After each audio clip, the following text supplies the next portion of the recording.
Well, welcome back to the program, and we have one of my all-time favorite people and for sure podcast members, but also board members with us today, and it's Michael Hanning, and he is kicking off for us a new series. If you remember, throughout the spring, we were covering all of our different programs, and we invited you in to visit with some of our volunteers and other staff members. Because when we bring you to the banquet every year, it's hard for us to communicate in an hour all of the different things that we're doing. So we spent the spring going through all of our programs and services that we provide. So if you missed that, go back and check that out. But we are beginning now a series that is going to be focused on testimony. And we're basing this off of Revelation 12:11 that says, "They triumphed over him by the blood of the Lamb and by the word of their testimony. They did not love their lives so much as to shrink back from death." And what I'm hoping is that we can share some live testimonies from people who are close to our ministry, but also just community leaders or leaders in the faith to come in and share with you how they are overcoming the enemy by the word of their testimony. Because we know that the Lord already did the work by shedding his blood for us on the cross. Our part is to share with others what that sacrifice means in our life and what are we doing to declare the goodness of God to others. And Michael Hanning does an incredible job of that. So we're going to just jump right in with him. I'm going to have Michael share about his family, what he's up to, what he's involved in. But I want you to know that Michael has been a board member at Hope Choice for now. This is his 12th year. He's done 2 6-year terms. We like to tell some of our board members we believe just are lifetime members. Michael's about to take a year break before we bring him back on, but he has meant so much to me personally, to the ministry, and I can't wait for you to hear from him today. So thanks for taking the time, Michael. Thanks for having me. All right, so tell us about you and your sweet family and all the things you've got going on. Yeah, my sweet family is Hannah and Jack and James. They're 12 and 10, going into the 7th and 5th grade in the fall. We've been here for about 15 years in Amarillo. Hannah and I started a school 6-7 years ago, and our boys went through that up to till the time they finished elementary school, and then they're going to a different school. So the school we started was it's a K through or pre-K through 5th grade. So yeah, we are involved in our local church at Redeemer. I run a company called Disco that's focused on industrial service work throughout the Panhandle and down in the Permian Basin, and we have a great community of people that we live around and love it. Well, one thing I love about the Hannings is I love parenting, and I love watching people parent, but I really love boy parents, and you guys are exceptional boy parents. Those boys are able to run around and do all the things that boys are supposed to do, and you and Hannah do such a good job of fostering that and training that. So I just want to say thank you for just the way that you guys live your life and do your family. It is an encouragement. That means a lot to me, for Thank sure. You very much. Yeah. Well, we're going to talk about your experience with the Lord and your testimony. So maybe first, would you share just how you came to know the Lord? I think it started. I was thinking about this when you asked me those questions, and it was in Lubbock, but it goes back. It's interesting when you look back on just how the Lord ordered the steps. And I remember my parents had bought a house in Amarillo and were moving over here, and they lived in a duplex.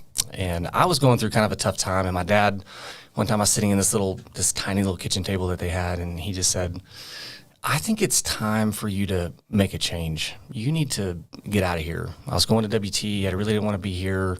I needed a change. And he saw that, and he said, you need to get out of here, like tomorrow. Like, go home, figure it out, go enroll in ed tech, and get out of here. Yep. And that kind of set in motion what was to happen.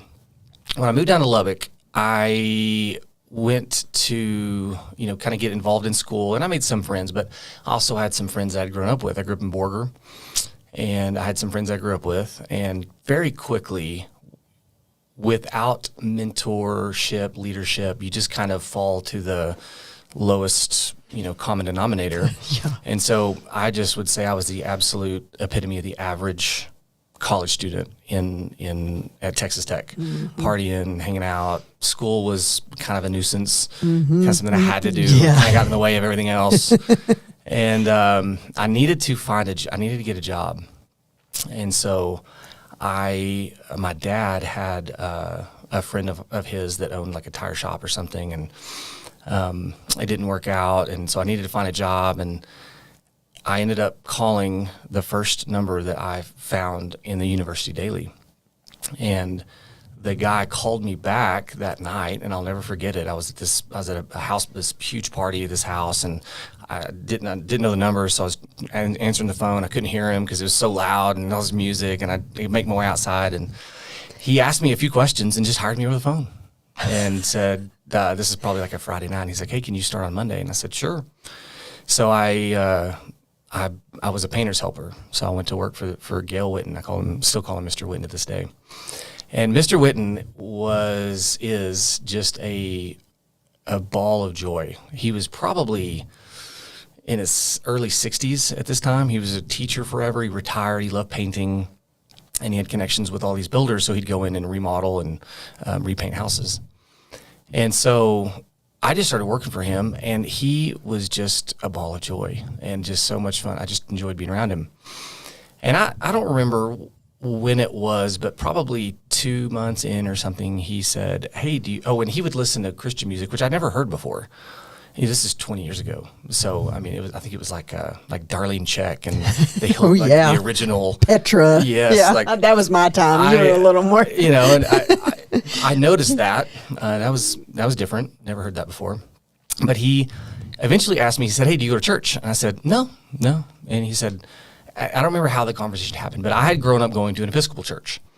And I think if you'd asked me, do you believe in Jesus, I would have said, sure, I think so, yeah. Mm-hmm. And so throughout the weeks, he would just ask me questions. It was very genuine. It was not, hey, if you died tonight, do you know what would happen? I mean, it was never that. It was just a very consistent and curious about my thoughts. And so I wasn't giving it a lot of thought. And then one day he said, hey, my wife would love to get to know you. We go to church over here, and we always go to lunch afterwards. Would you like to go to lunch with us? And I said, sure, I don't have anything going on. So I did. I met them for church, at Church on the Rock in Lubbock. Aww. And my first experience at any kind of church that wasn't like an Episcopal church, I'd been to a Baptist church, I'm sure at some point.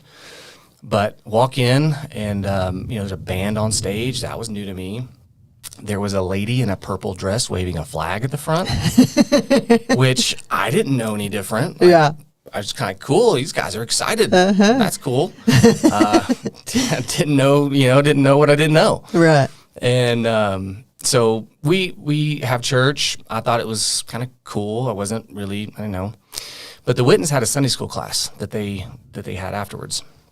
And I just was kind of tagging along with them, and it was called "This Is My Story." And the man and his wife that were sharing are still friends of mine today. He ended up becoming kind of a mentor to me when I was in Lubbock. And so they have the class. They just kind of share their story, and everyone's kind of getting ready to leave. And this lady comes up to me, and she says, "Hey, can I pray for you?" Guess who it is? The lady in the purple dress. Oh, wow. It was the lady that was waving the flag. And her name's Rebecca. She's passed away, but just the sweetest lady. She comes, she says, "Can I pray for you?" And I immediately said, "I'm just visiting. I don't go to church here. This isn't my, And she just like you did, she laughed very sweetly and said, "Oh, that's okay. Can I still pray for you?" And I was like, "Sure, I guess so." And she prayed over me, and she said some things to me that were very personal, and I still can remember the words that she spoke. And in that moment, I realized that this is real. Like, this is very, very real. Yeah. The all of this is very real. I think before that, if you're, for people that are non-believers, it's almost like, what's the difference between Jesus and Santa Claus? It's kind of like this thing out there that, and I'd probably say that's how I kind of viewed it. I mean, yeah, I believed it, but, and then all of a sudden, in a second, it became very apparent that this is real. And I felt the change in my body and my temperature. And so I was kind of blown away. So I go to lunch with the Wittens, and I kind of casually bring it up, and they're kind of like, yeah, that happens. Yeah. That's not that uncommon. And I was like, what in the world is going on? And so I went home, and that was the beginning of the end, I would say, of my old life. And I don't really remember. I remember the next few weeks, or maybe the next few days, asking Mr. Witten some questions. And I just remember it was like a train that I couldn't stop, that was just kept closing in on me. It was the sweetest thing. And I remember being in a house with him, and I was painting in a room by myself. And I stopped and I said, okay, I think it's time. This is it. And I don't know if I prayed out loud or silently, but I just decided in my heart, I said, this is real and this is important. And I really believe that this happened, that Jesus did what he said he did. And I want to reorganize my life around this. Wow. And I went back to painting. Oh, wow. Yeah. And I remember getting in the car, getting Mr. Witten's truck to drive back to his house. And we were talking, and I just remember saying, hey, I think I'm a Christian now. And he said, what? And I said, yeah. And I kind of recounted the last week or however long it'd been. And I just said, this is very real, and I can't explain it, but something in me has changed. And I think that I know that this is the direction that I need to go for the rest of my life. And he was like, wow, okay, man, that's awesome, And so then it is interesting to think about, when you become a believer, nothing in your outside world really changes. It all changes in here. Right. So I go home to an apartment that I shared with a guy that there's a lot of stuff that people who are Christians don't do anymore. Right. And so I remember walking in, I sat down, I told my roommate, I said, hey, I don't know what this really means, but I'm a Christian now. I'm gonna, maybe I was before, but I think I'm going to follow Jesus. He's like, cool. I was like, okay. That's it. And so like the next, it was different because I just immediately realized I don't know any Christians.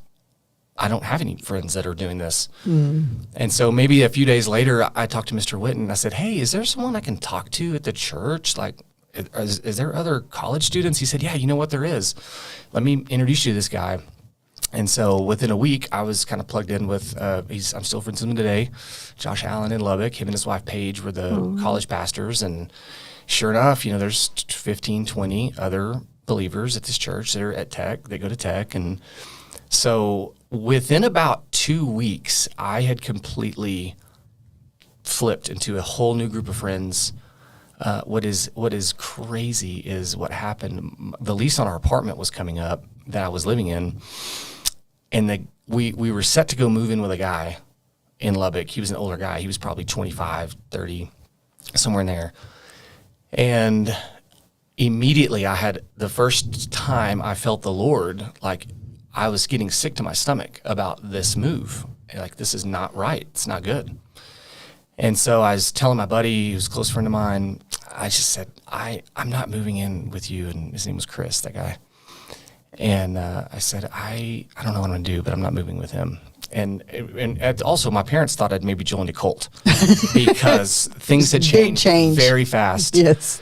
And I'm serious. I think that was they really thought, later, something's up. Like, something's very different. I'm like, yeah, there it is. So I get plugged into this church, and I just casually threw out at lunch with everyone one time, like, hey, I need a place to live. And immediately someone was like, oh, I know 2 guys at LCU that they're looking for a roommate. So I was like, cool. And I moved into the house. The day I met them was the day I moved into their house. Wow. I didn't care. I just said, I got to find a place like in a week. And so fast forward, the guy that my other roommate moved in with, I mean, there was some like drugs got involved, like legit gangs got involved, serious, very dark, serious stuff got involved, which I promise you I probably would have been a part of had all of this not happened. I would not be sitting here. So wow, so many things like that happened over the first 4 or 5 years of becoming a believer. So I just jumped absolutely full speed head in. This is what I'm doing now. And nothing's changed. It was remarkable how fast when I look back on it, from going just a painter's helper, partying and living that life, just living a very baseless, just kind of do whatever feels good kind of existence, to within a month or two, I was a completely different human being. Wow. Yeah. Do you still talk to Mr. Witten? I haven't talked to him while his wife passed away in a car accident about 3 or 4 months ago. Oh. And I tried to call him after, and I never heard back from him. So I haven't seen him probably in a year or two. Yeah. But he is still just, my dad to this day will say he's so grateful to Gail Witten for what he did. Yeah. Well, there's so many things in your story that I love. One is the Bible tells us that the Lord orders our steps. And I think sometimes as a parent or as a mentor, and you're looking at these kids and you can get concerned, right? Like you are off track. But I always feel like the Lord is like, I got him. Yes. I've got him. And I know the plans I have for Michael. And all of that just ordained by God, that he would put these people in your path, have that woman give you a word of knowledge that she could not have known, to prove that he is real. And we have just finished Rise Camp, which those 2 weeks of the year are always the highlight for me. And it absolutely changes me and increases my faith every year. And at camp, we have everybody from Boys Ranch kids, foster kids, children's home kids that are churched, that know all the things. We had 200 kids at kids camp this year. But what is profound to me is that the Lord communicates with each one of them right where they are. And it is the most genuine experience of faith that I have all year. But those kids realize this is real. And there is a God, and he's not just up there, but he sees me, and he cares about me. And that's exactly what he spoke to you all those years ago in Lubbock. That is exactly right. And think how many young people and your own family and others that you have now influenced and poured into, and that is the way that the kingdom expands. So it's just a beautiful, beautiful story. The other part that stood out to me is I love that we can trust that we advance or move forward or make a decision based on the peace of God, right? And it's the peace of the gospel that covers our feet, which is how we move. Well, the Lord removed peace from you to move in with that guy that went off the rails. So many times in our life, we can look back and go, man, he was like, absolutely not, Yeah. And we can sure choose still to go one way or the other, but it's not hard to discern what the Lord is saying. Right. Yeah. I love all that. Okay. So now my next question was, what part of your story would you like to share to encourage others in your similar experience? Because I do believe that what this scripture means by we overcome by the word of our testimony, when you share your testimony and your story, you literally are taking back things that the enemy would steal from you or steal from others. So when you think about Hope Choice and the all the things that we do here and all the people that we interact with, what part of your story do you think most applies to Hope Choice or those that we serve? I might say something like, everyone should be like Mr. Whitten. When I think back to, I think when you think about sharing the gospel, I think that can be construed in many different ways, right? There's going to be thousands of sermons preached on Sunday sharing the gospel. Right. There's just lots of ways that I think that can be construed. But the way in which Mr. Whitten went about it, because I had grown up hearing that. I'd been to a First Baptist service in Borgert. I'd heard about this, but I just wasn't going to be the one that went into a church service, heard a sermon, raised my hand and said, cool, I'm a Christian, I'm done. I think that the relationship building, especially in the culture that we have, which is everyone knows who Jesus is in West Texas. Pretty much. Other than, refugee folks that are coming in that may have never heard that. But if you grew up here, there is a church on every corner, and you've probably heard that. Yeah. And so when it comes to actual spiritual change in your life, I think that takes a lot. I think that takes more time than we think. And it's sort of like what Hope Choice does, which I'm so proud of what you and the team have done over the years, which is, this is not just a crisis pregnancy center. Mm-mm. There is a class or a program for just about every stage of life. Right. And that's what this is, right? When you don't have to come to the benevolence room, you don't have to I am a Christian, I can get stuff out of the benevolence room. It's like, no. When they come to the benevolence room, they get loved on, they may get prayed over, they get something. Mm-hmm. And then they come back 3 weeks later, and then they find out that, they may be pregnant, and they come in for a pregnancy test, and then they need a car seat or what, the whole loving people into the gospel, I think is what really has made what I would say, what I would encourage people that relates to my story. Mm-hmm. Because if someone would have drugged me to, I can't remember the thing. John, you remember John Randall's? Yes. Okay. Later in life we led worship and hooked up with him, and he was such a great man. But he had a super popular thing called Paradigm at Tech on Thursday nights. He flew in from Dallas to preach, and I'd heard about it. I just whatever, But going to work for Mr. Whitten, being in a truck with him, painting houses with him just talking and sharing and asking questions, it reminds me probably a lot of how Jesus did his ministry too, right? He kind of walked around and he taught and told stories and invited people in. And so that's what encourages me as a 43-year-old now, is thinking about that towards younger people, is be like Mr. Whitten. Be open and curious and ask great questions of people and what their thoughts are. And I think that leads to people's hearts opening up. That's what it did for me. Mm-hmm. I think that's so important, because what we want to think as believers is we either have to have the Roman road memorized where we know every passage, that we think applies to salvation or whatever, or as a culture, whether you're talking about trying to get teenagers to remain sexually pure till marriage, or, not use their devices, or really even in some ways that we view the church, we think if we can get everybody into the right place with the right speaker at one time, then we'll share this truth and everybody will just go, oh my gosh, I didn't see it that way, and now I'm going to change and do, Well, that almost never happens. Right. It is living life with people. Mm-hmm.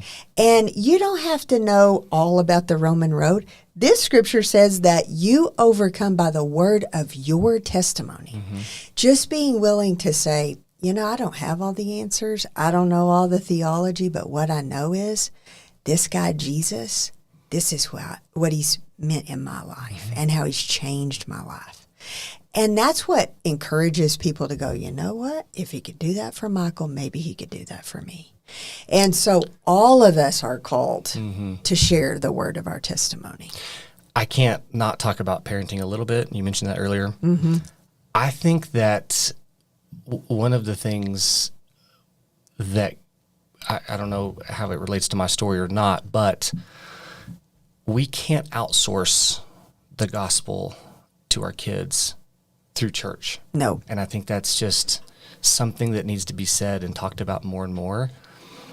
I think that a lot of, I mean, I know some dads that have said things like, well, I'm not really that, I don't know the Bible that well, so I feel like, pastor does it better than me kind of thing. And what you're saying is overcoming by the word of your testimony. And so I think it is not necessarily, hey, I'm going to go get a doctorate in theology so I can teach my 2 sons about Scripture. It is about openly sharing and consistently talking about this. Yep. And sharing your testimony with your kids. We do that a lot in our house. Yep. Open up and read a psalm every night before you go to bed. Yep. Pray every night before you go to bed. Yep. We have said it at our church multiple times, but we are always preaching the gospel, but you as a parent have the opportunity. If every parent did that, then we would see a different outcome. Oh, yeah. And not necessarily they need to go to youth so that they can hear the gospel and be saved. No, it's mom and dad, it's your responsibility. Yeah. It is your responsibility. It is, and it also, everyone needs to accept Jesus. That is the most important thing. But the other issue is we start to believe, I take them to church. Right? So we go to church on Sunday.